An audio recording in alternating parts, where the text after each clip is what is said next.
नमस्कार दोस्तों।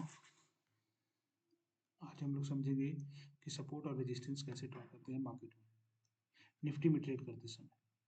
सबका अपना अलग अलग तरीका होता है। आप एक सर्टेन पैटर्न को पकड़ लो, मतलब आप एक ही तरीके से बार बार प्रैक्टिस करो, जो भी आपको तरीका समझ में आता है। जैसे किसी लोगों का जो रेजिस्टेंस और सपोर्ट होता है वो पर्टिकुलर कोई मूविंग एवरेज रखता है, कोई ईएमए को रखता है, एक्सपोनेंशियल मूविंग एवरेज को, कोई बॉलिंजर बैंड को रखता है, कोई किसी चीज़ को रखता है। मैं सिंपल रखता हूँ चीज़ों को।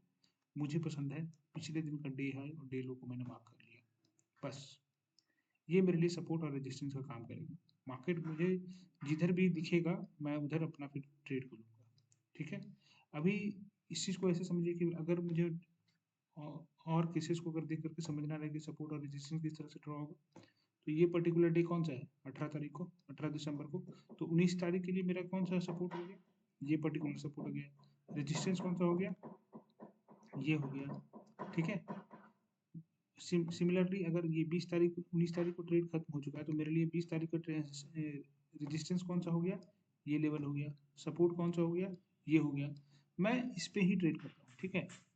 उसके प्रीवियस डे का भी मैं रिकॉर्ड को ध्यान देता हूँ कि हाँ, अगर उसके ऊपर में जैसे मुझे इस लेवल पे अगर ट्रेड मार्केट दिख रहा है, तो मैं देखूंगा कि ओके प्रीवियस डे में भी मुझे सपोर्ट और रेजिस्टेंस इस जगह पे दिख रहा है, ठीक है।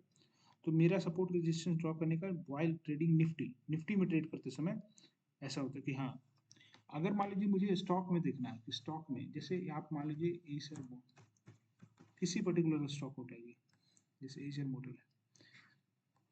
इस स्टॉक में ट्रेड करते समय आपका सपोर्ट रेजिस्टेंस अलग तरीके से आपको ड्रॉ करना होगा, क्योंकि अगर आप मार्केट में ट्रेड कर रहे हो, ठीक है, तो एक बड़े टाइम फ्रेम पे आप पे डिपेंड करता है कि आप किस तरह से सपोर्ट और रेजिस्टेंस को देख रहे हो और किस तरह से आप इन्वेस्ट कर रहे हो। लेट्स से कि मान लो कि अगर आप इंट्राडे करने के लिए आ रहे हो, तब तो मैं बोलूँगा कि आप फिर से वही चीज़ को रखो कि लास्ट डे का डे हाई और डे लो बस मार्क करके चलो। उसी के बेसिस पे अपना डिसीजन लो कि हाँ, ऊपर जाएगा या नीचे जाएगा मार्केट को। लेकिन अगर आप लॉन्गर टाइम फ्रेम में हो, तो हमेशा एक लार्जर टाइम फ्रेम में देखो कि मार्केट का सपोर्ट एरिया कौन सा है। अब देखो मार्केट का सपोर्ट एरिया का क्या है, ये पर्टिकुलर जोन।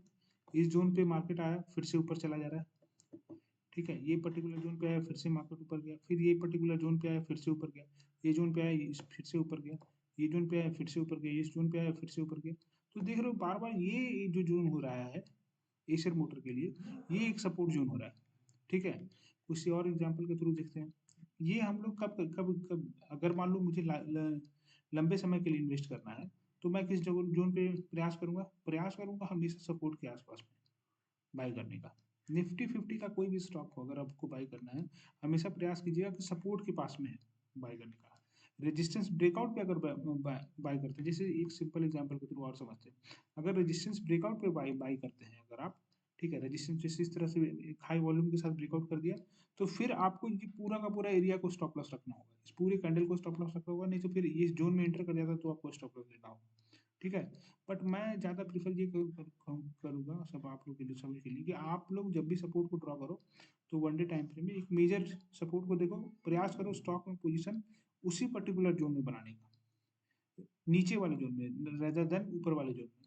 रीजन क्या है कि निफ्टी फिफ्टी का स्टॉक में ज़्यादा मूवमेंट नहीं होता है, एक पर्टिकुलर जोन में फंसा हुआ रहता है, ठीक है। ज़्यादातर स्टॉक तो जब भी जोन के सपोर्ट पे रहे ना, वहाँ पे उठाइएगा तो आपका रिस्क रिवार्ड काफ़ी छोटा हो जाता है। जैसे मान लीजिए अगर आप इसी जोन से खरीदे हैं, ठीक है, आपको काफ़ी टाइम लग जाएगा बाय करने में, काफ़ी ज़्यादा लंबा इंतजार करना पड़ेगा, बट आपका रिस्क रिवार्ड कितना छोटा हो जा रहा है, एटलीस्ट 100 रुपये का। लेकिन अगेंस्ट में रिवार्ड कितना मिल रहा है, 500 रुपये। तो 1:2, 1:3, 1:4, 1:5 ईजिली कर सकते हो। तो जब भी मार्केट में प्रयास करो इस सपोर्ट की तरफ ही, ये सपोर्ट पे ही बाय करने का, ठीक है। तो दो चीज हम लोग समझे कि इंट्राडे में जब हम लोग सपोर्ट को ड्रॉ कर रहे हैं, तो हम लोग पिछले दिन के डे हाई और डे लो को मार्क कर रहे हैं।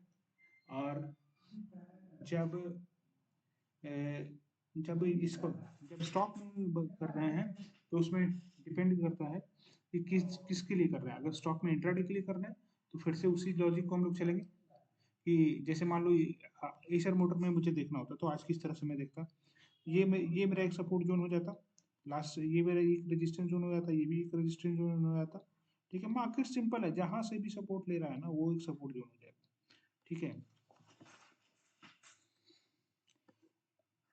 ठीक है, थैंक यू।